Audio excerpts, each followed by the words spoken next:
रवे मेरे नाल बस यार मेरे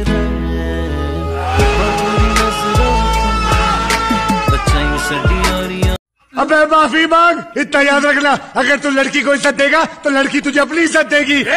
सॉरी सॉरी कहती हो। 3 दिन बाद अब्बू ने मेरी शादी तय कर दी है। मेरी मौत का तमाशा देखने जरूर आना। Okay.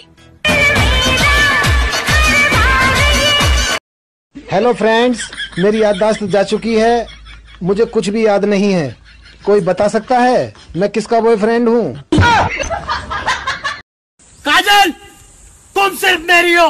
तुम्हारे और मेरे बीच में जो आया मैं उसे काट डालूंगा। अबे है कौन ये काजल? अरे यार कोई तो होगी, बस मेरी है, ये ना बता।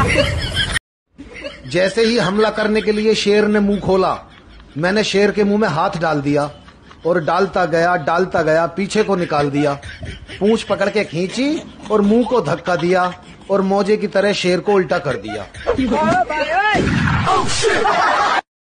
रवे मेरे नाल बस यार मेरे बचाई सड़ी यारी